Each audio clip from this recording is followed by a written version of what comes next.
साथियों नमस्कार, स्वागत है आपका एक बार फिर से गवर्नमेंट गुरु 2.0 यूट्यूब क्लासेस में। इस करंट अफेयर की सीरीज में हमने अप्रैल का करंट अफेयर की एक क्लास ले ली है। आज हम जो है दूसरी क्लास लेने जा रहे हैं और इसमें हम राजस्थान का जो करंट अफेयर है अप्रैल वाला वो कंप्लीट कर देंगे। ठीक है दोस्तों, तो चैनल पर बिना वक्त गवाए हम शुरू करते हैं आज की करंट अफेयर की क्लास। जो भी चैनल पर नए हैं चैनल को जरूर सब्सक्राइब कर लेना, वीडियो को लाइक कर देना और दोस्तों के साथ शेयर कर देना। कल हमने यहाँ तक देख लिया। इसके बाद आज हम देखने वाले हैं महिलाओं और किसानों के उत्पाद बेचने के लिए एक उत्कर्ष किसान ऐप का विकास किया गया है। यह ऐप राजस्थान के नागौर जिले के नकुल परिहार द्वारा विकसित किया गया है। उत्कर्ष किसान ऐप राजस्थान के नागौर जिले के नकुल परिहार द्वारा विकसित किया गया है। इस ऐप पर किसान अपना अनाज और अन्य उत्पाद सीधा ग्राहक को बेच सकेंगे। जैसे आपके लिए जैसे अमेजन और फ्लिपकार्ट है, उस तरह से ये ऐप है जिसमें से जो किसान है अपना अनाज और अन्य उत्पादक जो भी कृषि से संबंधित अन्य उत्पाद हैं वो जो है सीधा ग्राहकों को बेच सकेंगे। इसमें महिलाएं भी हस्त निर्मित डिजाइनिंग, मटेरियल, पेंटिंग आदि ऐप ग्राहकों को बेच सकेंगी। ठीक है, तो महिला भी जो है हस्त निर्मित डिजाइनिंग, मटेरियल, पेंटिंग आदि जो है इस ऐप के माध्यम से जो है बेच सकती हैं। ठीक है, कितनी शानदार जो है ये पहल है। डॉक्टर राधेश्याम पारिक की हम बात करें तो डॉक्टर राधेश्याम पारिक क्या है? प्रख्यात होम्योपैथी चिकित्सक हैं जिन्हें हाल में पद्मश्री से सम्मानित किया गया है। डॉक्टर राधेश्याम 70 वर्ष से आगरा में होम्योपैथिक चिकित्सक रहे हैं और ये मूल रूप से नवलगढ़ झुंझुनू के रहने वाले हैं। डॉक्टर राधेश्याम को पद्मश्री पुरस्कार हेतु नामांकन उत्तर प्रदेश से हुआ है। अभी वर्तमान में ये जो 70 वर्ष से आगरा में होम्योपैथिक चिकित्सक रहे हैं, मूल रूप से जो नवलगढ़ झुंझुनू के हैं, इसलिए हमारे लिए इंपॉर्टेंट हो जाता है। डॉक्टर राधेश्याम को असाध्य रोगों के मरीजों के लिए इलाज करने हेतु ये सम्मान दिया गया है। उन्हें जर्मनी में हैनीमैन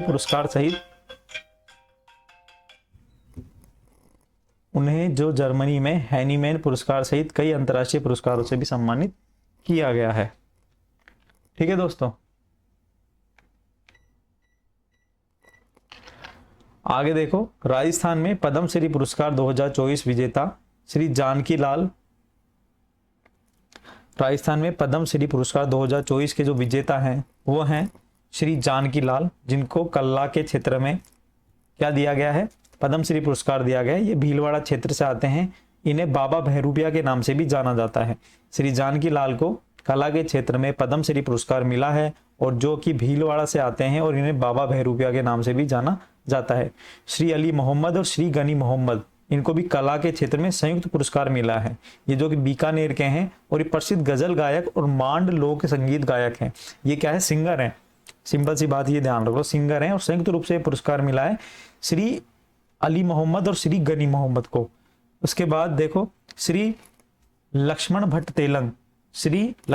तेलंग, इनको भी कला के क्षेत्र में जो है ये पुरस्कार मिला है।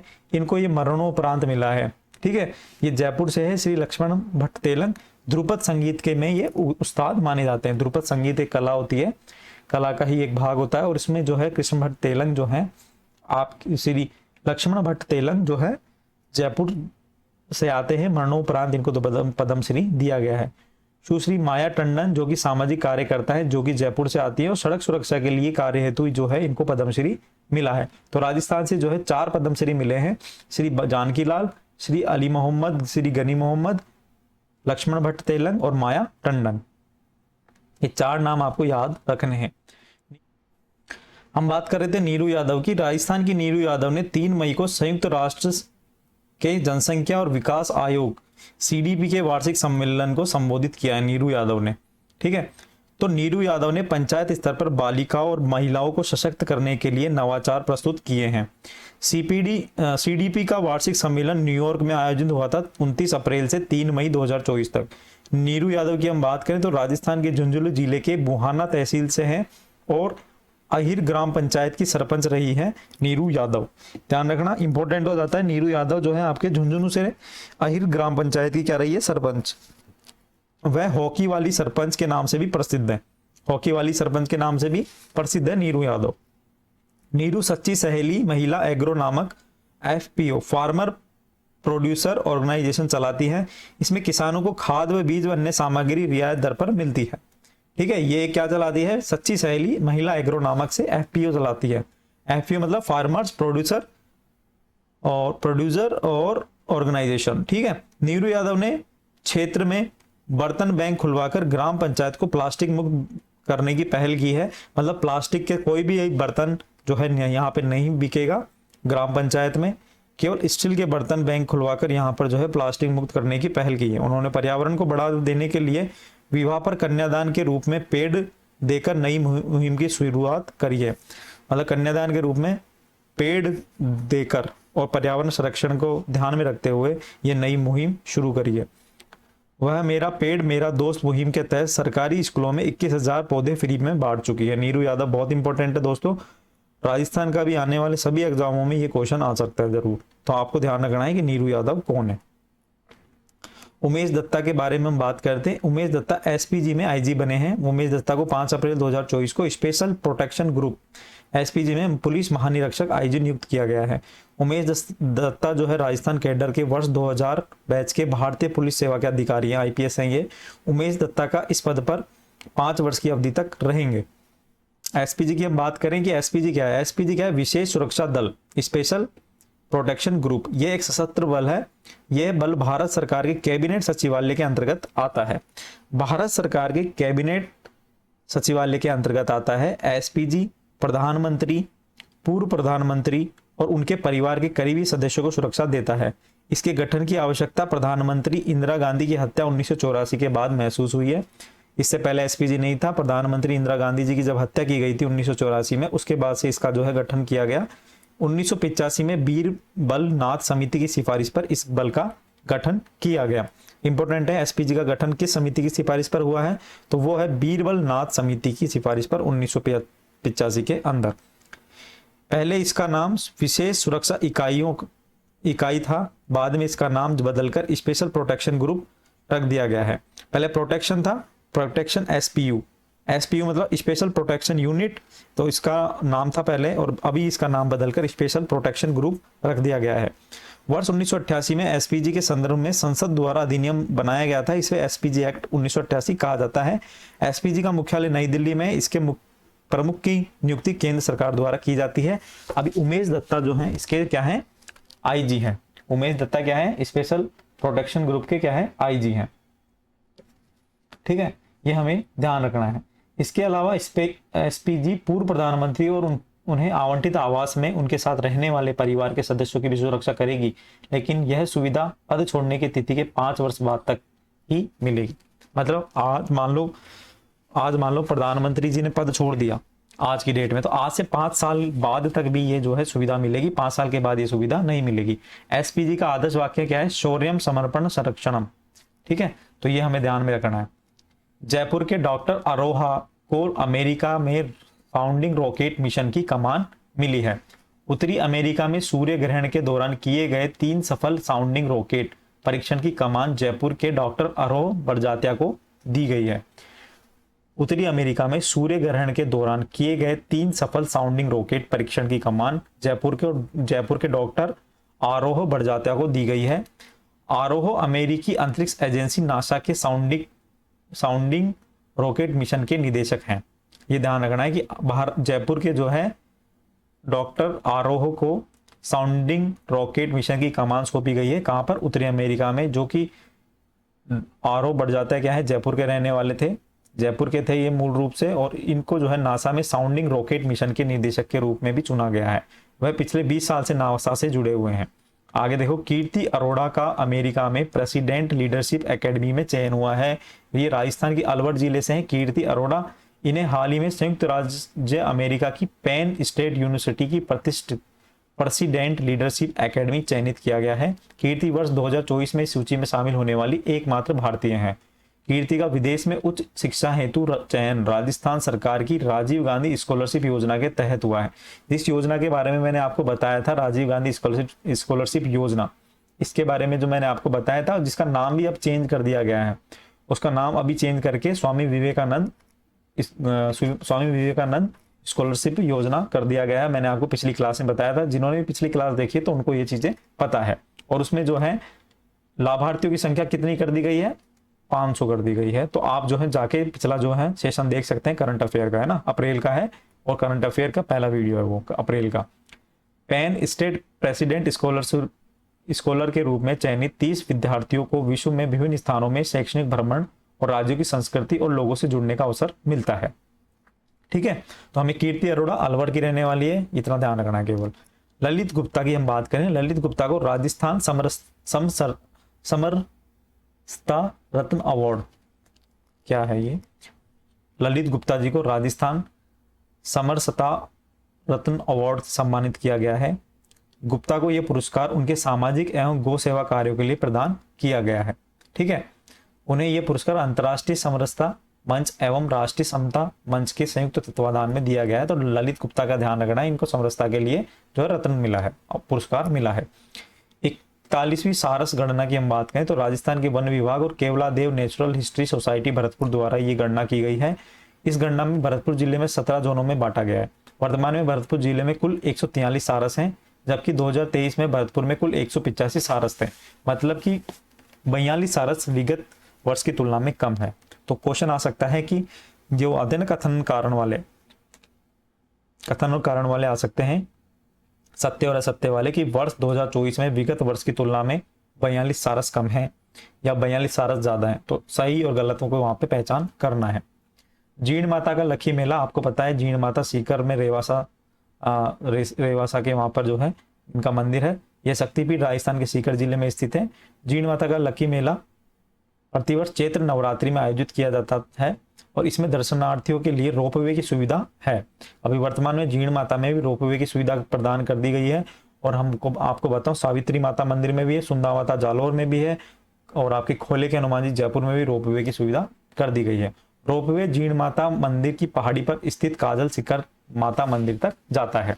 जीण माता मंदिर की हम थोड़ी सी जानकारी कर लेते हैं। जीण माता का जन्म का नाम क्या था, जीवन था। इनका जो जन्म है राजस्थान के चूरू के घांगू गांव के एक राजघराने में हुआ था। इनका मंदिर सीकर के रेवासा गांव से 10 किलोमीटर दूर पहाड़ी पर स्थित है। देश के प्राचीन शक्तिपीठों में से एक जीण माता का मंदिर दक्षिण मुखी है। दक्षिण मुखी, ध्यान रखना, क्वेश्चन आ सकता है कथन सत्य और असत्य के अंदर। दक्षिण मुखी मंदिर है। मंदिर में जीण माता की अष्टभुजी प्रतिमा है ना, अष्टभुजी प्रतिमा है। इस मंदिर के पास महात्मा तपोस्थल भी है, जिसे धूणा कहा जाता है। यह मौजूदा सबसे पुराना शिलालेख संवत 1029 का है तथा मंदिर को 8वीं सदी में निर्मित माना जाता है। जीण माता को शक्ति का अवतार भी माना जाता है तथा भंवरों की देवी भी कहा जाता है। इनके बड़े भाई हर्ष को भगवान शिव का अवतार बताया गया है। अरावली की पहाड़ियों के बीच में हर्षनाथ का मंदिर है। हर्षनाथ की पहाड़ियां आपने देखी होगी, तो वो हर्षनाथ की पहाड़ियां सीकर के अंदर है। वहां पर जो है ये भाई हर्ष जो भगवान शिव का अवतार माना जाता है, उनका मंदिर है। उनके लिए अलग से जो है रास्ता बनाया गया है, काफी ऊंचा है। वहां पे पवन चक्की भी लगी हुई है। अगर आप गए होंगे तो आपको ध्यान होगा। मैं तो 3-4 बार जाके आया हूँ, क्योंकि हमारी कुल देवी है जीण माता। ठीक है, तो ये है जीण माता की बात। बहुत बढ़िया मंदिर बनाया गया है ना। ओजस्विनी सारस्वत गोल्फ का टूर्नामेंट, नेशनल टूर्नामेंट जीती है। ओजस्विनी सारस्वत ने गोल्फ का नेशनल टूर्नामेंट जीता है। यह राष्ट्रीय टूर्नामेंट कोलकाता के टोलीगंज गोल्फ क्लब में आयोजित किया गया है। इस चैंपियनशिप में जयपुर के ओजस्विनी सारस्वत ने राजस्थान का प्रतिनिधित्व करते हुए खिताब जीता है। इससे पहले उन्होंने एशियाई जूनियर मास्टर्स टूर्नामेंट में भी जीत हासिल करी है। तो ओजस्विनी सारस्वत की हम बात करें तो गोल्फ का नेशनल टूर्नामेंट इन्होंने जीता है।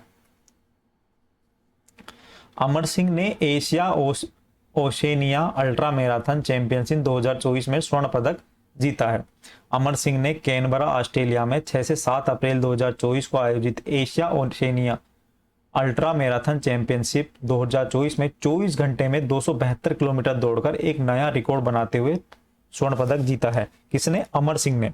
अमर सिंह ने Asia Oceania ultra marathon championship 2024 का स्वर्ण पदक जीता है। एशिया आपको पता है भारत, और ओशेनिया मतलब आपके जो ऑस्ट्रेलिया वाला पार्ट है, तो ऑस्ट्रेलिया और एशिया वाला जो पार्ट है ओशेनिया कहा गया है उसको। तो वहां पर जो है कैनबरा ऑस्ट्रेलिया में आयोजन हुआ था और इसके बाद मैराथन 24 घंटे में 272 किलोमीटर दौड़कर एक नया रिकॉर्ड बनाया है। अमर सिंह ने प्रति घंटे औसतन 11.35 किलोमीटर की दूरी तय की है। 1 घंटे में 11 किलोमीटर इन्होंने दौड़ा है। अब तक अमर सिंह अंतरराष्ट्रीय स्तर पर 5 पदक जीत चुके हैं, जिनमें 4 स्वर्ण और 1 सिल्वर है। यह championship international association of ultra runner के तत्वाधान में आयोजित की गई थी। इतना इंपॉर्टेंट नहीं है। अंतरराष्ट्रीय स्तर पर 5 पदक जीते हैं। इनकी जो चाल रही है वो रही है 11.35 किलोमीटर प्रति घंटे की रफ्तार रही है इनकी। ठीक है, तो ये है अल्ट्रा मैराथन के अंदर। अल्ट्रा मैराथन की हम बात करें तो अल्ट्रा मैराथन क्या होती है, 24 घंटे की दौड़ में प्रतिभागियों को लगातार 24 घंटे दौड़ना होता है। दौड़ते समय उन्हें पोषण और हाइड्रेशन की जरूरत होती है। इसमें एथलीट कम से कम चलने या आराम करने की कोशिश करते हैं ताकि वे 24 घंटे में अधिकतम दूरी तय कर सकें। तो अधिकतम दूरी हमारे अमर सिंह ने तय की है और वो की है 272 किलोमीटर। तो 272 किलोमीटर अमर सिंह ने जो है अल्ट्रा मैराथन में करी है। वायुसेना के सोल्जर हैं अमर सिंह, ये ध्यान रखना आपको, है ना। तो अमर सिंह जो है आपके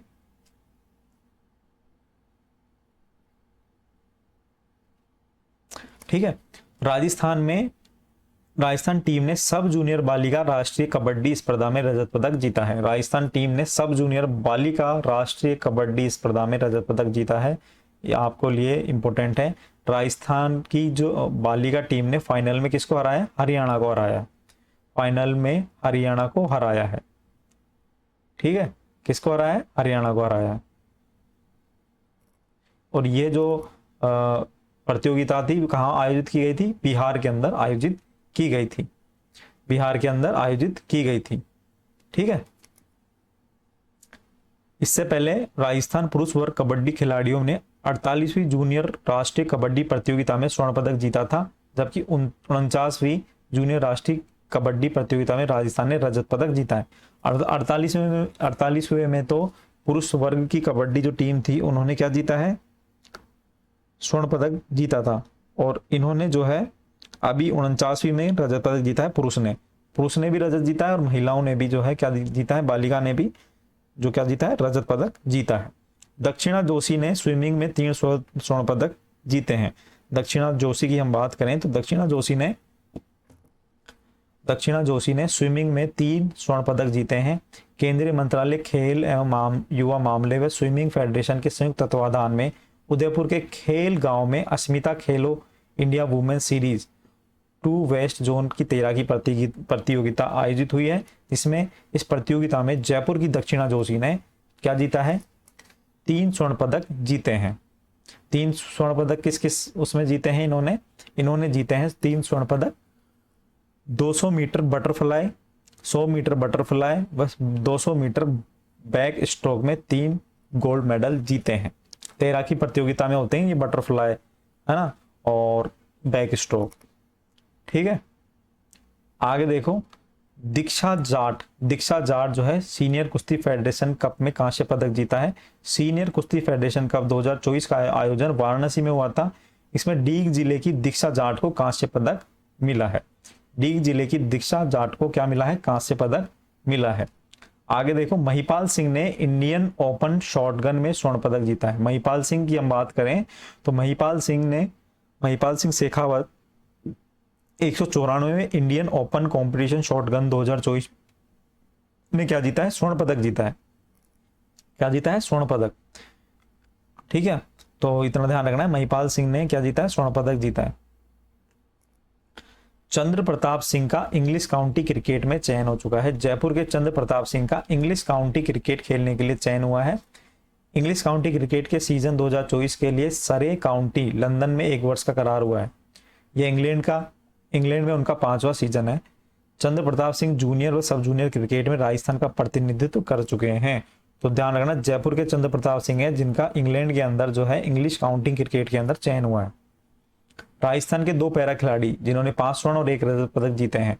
ये राजस्थान नेत्रहीन विद्यालय के 2 पैरा खिलाड़ियों ने 23वीं राष्ट्रीय पैरा स्विमिंग चैंपियनशिप में 5 स्वर्ण और 1 रजत मतलब 5 गोल्ड और 1 सिल्वर पदक जीता है। जिसमें इनका नाम है सूरजभान मीणा, जिन्होंने 100 मीटर की फ्री स्टाइल में स्वर्ण पदक और 50 मीटर की फ्री स्टाइल में स्वर्ण पदक और 50 मीटर बैक स्ट्रोक में रजत पदक जीता है, ठीक है। सूरजभान मीणा ने 1, 2 और 3 पदक तो इन्होंने जीत लिए। उसके बाद अनमोल सारण की हम बात करें तो इन्होंने जो है सब जूनियर कैटेगरी में 100 metre freestyle, 50 metre backstroke और 50 मीटर फ्री स्टाइल में स्वर्ण पदक जीते हैं। इस तरह से जो है 5 स्वर्ण और 1 पदक 2 पैरा खिलाड़ियों ने जीता है, सूरजभान मीणा और अनमोल सारण ने, ठीक है दोस्तों। राजस्थान वुशु टीम ने 4 स्वर्ण सहित 27 पदक जीते हैं। नेशनल पावर लिफ्टिंग चैंपियनशिप 2024 जिसका आयोजन जो है छत्तीसगढ़ में हुआ था अप्रैल 2024 में। इसमें जो है राजस्थान के अमन ने 157 किलो का भार उठाया और विनीत ने 147 किलो का भार उठा के कांस्य पदक जीता है। ठीक है, तो हमें ये ध्यान रखना है कि जो है नेशनल पावर लिफ्टिंग चैंपियनशिप का आयोजन रायपुर छत्तीसगढ़ में हुआ था और राजस्थान के अमन और विनीत ने जो है इसमें कांस्य पदक जीता है।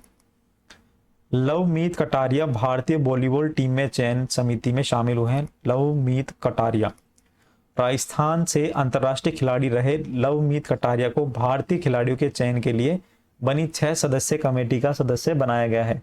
तो लवमीत कटारिया राजस्थान से आते हैं, इनको जो है वॉलीबॉल टीम के चयन के लिए 6 सदस्यीय कमेटी का सदस्य बनाया गया है। यह समिति बेंगलुरु में होने वाली भारतीय वॉलीबॉल टीम की अंडर 18 और अंडर 20 और सीनियर वॉलीबॉल टीम का चयन करेगी।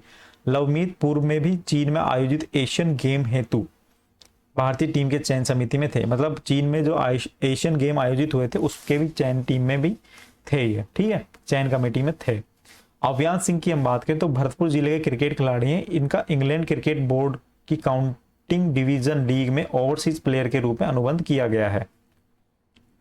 ठीक है, और अव्यांश 2021-22 में दक्षिण अफ्रीका बोर्ड की प्रीमियर लीग भी खेल चुके हैं। तो अव्यांश सिंह का ध्यान रखना, ये भरतपुर के हैं और वो थे क्या नाम था उनका, Chandra Pratap Singh, English county cricket, और ये जो है आपके इंग्लैंड क्रिकेट बोर्ड की काउंटिंग डिवीजन। राजस्थान ने बास्केटबॉल में स्वर्ण पदक जीता है। आपको पता है कि राजस्थान ने बास्केटबॉल में स्वर्ण पदक जीता है। आपको ध्यान है कि पुडुचेरी में ये आयोजित हुआ था और इस बास्केटबॉल चैंपियनशिप में राजस्थान ने बालक वर्ग में स्वर्ण पदक जीता है। पंजाब को हराया इन्होंने 85-77 से, है ना, पंजाब को हराया है, ध्यान में रखना है, ये इतना इंपॉर्टेंट नहीं है। ये देखो, पाना देवी गोदारा ने नेशनल मास्टर एथलेटिक चैंपियनशिप में 3 स्वर्ण पदक जीते हैं। पाना देवी राजस्थान की बुजुर्ग महिला पाना देवी गोदारा जो कि 92 साल की है, पुणे में आयोजित मास्टर एथलेटिक चैंपियनशिप 2024 में 3 स्वर्ण पदक जीते हैं। 3 स्वर्ण पदक तो 100 मीटर दौड़ में जीता है, एक गोला फेंक में जीता है, एक तस्तरी फेंक में जो है पाना देवी गोदारा। बहुत इंपॉर्टेंट है क्योंकि 92 साल की महिला अगर स्वर्ण पदक जीत रही है राजस्थान की तो अपने आप में बहुत इंपॉर्टेंट हो जाता है। पाना देवी कहाँ की, बीकानेर जिले की नौका तहसील की है और इनका गांव का नाम है अणखीसर गांव, बीकानेर की है, अणखीसर इनका गांव है, पाना देवी गोदारा। वह अगस्त 2024 में स्वीडन में आयोजित होने वाली वर्ल्ड चैंपियनशिप में भी भाग लेंगी। देखो 92 साल की महिला अगर ये कर सकती है तो हमारी जो युवा है तो वो बहुत कुछ कर सकते हैं खेल के अंदर, ठीक है, अगर उनको सही प्लेटफॉर्म मिल जाए तो। अक्षिता डागर की हम बात करें तो जयपुर में आयोजित ऑल इंडिया राहा कप कराटे चैंपियनशिप में जयपुर की अक्षिता डागर ने 11 वर्ष आयु वर्ग में स्वर्ण पदक जीता है। ठीक है, आगे देखो, राजस्थान के 7 ऐसे नेता जो केंद्र और राज्य के सभी सदनों के सदस्य रहे हैं। केंद्र और राज्य के सभी सदनों के सदस्य रहे हैं, इंपॉर्टेंट है, बहुत ज्यादा पूछा जा सकता है आपके राजस्थान पॉलिटी के अंदर। राजस्थान के लोकसभा, राज्यसभा और राज्य की विधानसभा तीनों में प्रतिनिधित्व करने वाले 7 जो है सदस्यों की हम बात कर रहे हैं। पहले हैं जगन्नाथ पहाड़िया, दूसरे हैं जगदीश प्रसाद माथुर, तीसरे किरोड़ी लाल मीणा, नरेंद्र बुडानिया, रामनिवास मिर्दा, कुंभाराम आर्या और कनकमल कटारा। ये जो है आपके लोकसभा, राज्यसभा और विधानसभा में भी जो है सदस्य रह चुके हैं। जगन्नाथ पहाड़िया की हम बात करें तो वर्ष 1980 में 11 महीने के लिए राजस्थान की अनुसूचित जाति से आने वाले पहले मुख्यमंत्री थे, मतलब एसटी के पहले मुख्यमंत्री थे ये। वह 1989 में बिहार और हरियाणा के राज्यपाल भी नियुक्त हुए हैं सन 2000 के अंदर। वह 1989 में बिहार के और 2009 में हरियाणा के राज्यपाल नियुक्त हुए हैं जगन्नाथ पहाड़िया साहब, ठीक है। और 1980 में लोकसभा चुनाव भी जीत चुके हैं और जबकि 1965 में वो राज्यसभा का चुनाव भी जीत चुके हैं। जगदीश प्रसाद माथुर की हम बात करें तो भाजपा के पहले प्रदेशाध्यक्ष रह चुके हैं जगदीश प्रसाद माथुर, ठीक है। तो ये सीकर से विधायक भी रह चुके हैं और 1977 में लोकसभा में सांसद भी निर्वाचित हुए हैं और 1972 में जो है राज्यसभा में सदस्य भी चुने गए। किरोड़ी लाल मीणा की हम बात कर लें, अभी हाल ही में जिनको बाबा कहा जाता है, किरोड़ी लाल मीणा जो है अलग अलग विधानसभाओं से विधायक बने हैं और ये सन 1995, 98, 2003, 2013, 2023 और 1998 से सवाई माधोपुर और 2009 में दौसा से जो है लोकसभा चुनाव जीत चुके हैं। मीणा 2018 में जो है राज्यसभा के सांसद भी चुने गए हैं। अभी हाल ही में 2023 में अभी जो क्या है, ये कृषि मंत्री है राजस्थान सरकार में, बचनलाल सरकार में कृषि मंत्री है। ठीक है, तो किरोड़ी लाल मीणा का नाम इंपॉर्टेंट है अपने आप में। नरेंद्र बुढ़ानिया 2023 में तारानगर विधानसभा से क्या है विधायक रह चुके हैं, लोकसभा सांसद भी रह चुके हैं 2012 से 2018 तक, और राज्यसभा सदस्य भी रह चुके हैं। रामनिवास मिर्धा की हम बात करें तो राजस्थान विधानसभा में 1953 से 1967 तक लगातार विधायक के साथ मंत्री भी रहे हैं, और ये जो है राज्यसभा में उपसभापति भी रहे हैं 1977 से 1980 के बीच में। रामनिवास मिर्धा राज्यसभा उपसभापति भी रहे हैं, और इसके अलावा जो है बाड़मेर से सांसद चुने गए थे लोकसभा के 1991 के अंदर, है ना। हमें जो है ये थोड़ी सी चीजें ध्यान में रखनी है। कुंभाराम आर्य की हम बात करें तो जनता दल के संस्थापक हैं, अध्यक्ष रहे हैं कुंभाराम आर्य, चूरू विधानसभा से आते हैं, निर्दलीय चुनाव भी जीता इन्होंने, और भारतीय क्रांति दल से राज्यसभा के सदस्य चुने गए हैं, और सीकर लोकसभा से ये क्या है 1980 में चुनाव इन्होंने जीता है। कुंभाराम आर्य ने 1952 में चूरू विधानसभा से निर्दलीय चुनाव इन्होंने जीता था। कनकमल कटारा की हम बात करें तो सन 2000 और 2003 में सागवाड़ से विधायक रहे हैं, 2019 में बांसवाड़ा से लोकसभा सदस्य चुने गए हैं। कनकमल कटारा 1994 में राज्यसभा के सदस्य भी रह चुके हैं। दोस्तों आज जो है हमने राजस्थान का परिदृश्य कंप्लीट कर लिया है। कल से हम जो है राष्ट्रीय परिदृश्य पे चर्चा करेंगे, और उसके बाद जो है हमारी चीजें कंटिन्यू रहने वाली है। ठीक है दोस्तों, और अप्रैल के करंट अफेयर बहुत डिटेल में हम पढ़ने वाले हैं। मार्च का जैसे करंट अफेयर हमने पढ़ा था उसी टाइप से जो अप्रैल का करंट अफेयर पढ़ने वाले हैं। जिनको भी वीडियो अच्छी लग रही है तो वीडियो को लाइक कर देना, चैनल को सब्सक्राइब कर देना, और दोस्तों के साथ शेयर कर देना। इस तरह का जो है आपके लिए कंटेंट मैं आपके लिए हमेशा लेकर आता रहूंगा। और अभी के लिए इतना ही, मिलेंगे नेक्स्ट वीडियो में। धन्यवाद, चैनल को सब्सक्राइब जरूर कर देना।